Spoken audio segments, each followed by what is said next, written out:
امام اعظم ابو حنیفہ رحمۃ اللہ تعالیٰ علیہ کی والدہ کو ایک مقرر کا بیان بڑا پسند تھا، اور وہ جو مقرر تھا وہ امام اعظم ابو حنیفہ رحمۃ اللہ تعالیٰ علیہ کا شاگرد تھا۔ تو ایک مرتبہ امام اعظم ابو حنیفہ رحمۃ اللہ تعالیٰ علیہ کی والدہ نے امام اعظم سے کہا کہ مجھے ایک مسئلہ شرعی پیش آیا ہے، تم ایسا کرو، وہ مقرر جو ہیں بڑا اچھا بیان کرتے ہیں، بڑے اچھے عالم فاضل ہیں، ان سے مسئلہ پوچھ کر آؤ۔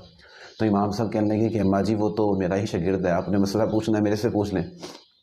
تو چونکہ آپ والدہ تھیں اور یہ بیٹے تھے، تو ماں کہنے لگی تجھے کیا پتہ ہو، تجھے کیا آتا ہے، وہ اتنا بڑا مبلغ ہے، اتنا اچھا بیان کرتا ہے، تو اس سے مسئلہ پوچھ کرا۔ اب امام اعظم ابو حنیفہ رحمۃ اللہ علیہ یہاں پر بس ضد نہیں ہوئے کہ ماں جی وہ تو میرا شاگرد ہے، میں کیسے اس کے پاس جاؤں، میں اچھا لگوں گا، بلکہ آپ نے کوئی ایسی بات نہیں کی، آپ اپنے شاگرد کے دروازے پر چلے گئے، جا کر دستک دی، شاگرد باہر آیا تو دیکھ کر پریشان ہو گیا اور کہنے لگا حضور آپ خود ہی تشریف لے آئے ہیں، کوئی حکم تھا آپ مجھے بتاتے، میں آپ کی بارگاہ میں حاضر ہو جاتا۔ تو امام صاحب فرمانے لگے یار وہ تیرے سے ایک مسئلہ پوچھنا تھا، میری ماں نے پوچھا ہے۔ تو وہ شاگرد کہتا حضور شرمندہ نہ کریں، ہم تو آپ ہی کے شاگرد ہیں، اگر کوئی دو حرف آتے ہیں تو حضور آپ ہی کی برکت سے آتے ہیں، آپ شرمندہ نہ کریں۔ تو آپ کہنے لگے نہیں تیرے سے ہی پوچھنا ہے، اس لیے کہ میری ماں نے مجھے کہا ہے۔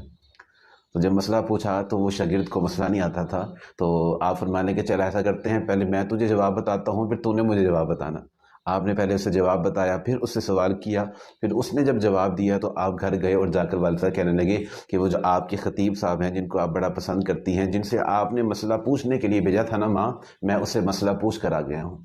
امام اعظم ابو حنیفہ رحمۃ اللہ علیہ نے یہاں پر اپنی والدہ کا اس انداز سے ادب کیا اور ہمیں یہ سکھایا کہ ہر جگہ پر جیتنا اور ہر جگہ پر آگے آگے ہونا اور ہر جگہ پر اپنی ہی بات کرنا یہ کامیابی نہیں ہوتی۔ بعض مقام ایسے بھی آتے ہیں جہاں بندے کو ہارنا چاہیے، اور ہارنے پر بھی اللہ تبارک و تعالیٰ انعام عطا فرماتا ہے۔ میاں محمد بخش رحمۃ اللہ علیہ فرمایا کرتے تھے جتن جتن ہر کوئی کھیڈے پر کدی ہارن بھی تے کھیڈ فقیرہ، جتن دا مل کوڈی پہندائی تے ہارن دا مل ہیرا۔ اللہ تبارک و تعالیٰ امام اعظم ابو حنیفہ رحمۃ اللہ علیہ کی قبر انور پر اپنی کروڑہ انوار و تجلیات کا عرض فرمائے، اور اللہ آپ کے فیض سے ہم سب کو فیض یاب ہونے کی توفیق عطا فرمائے۔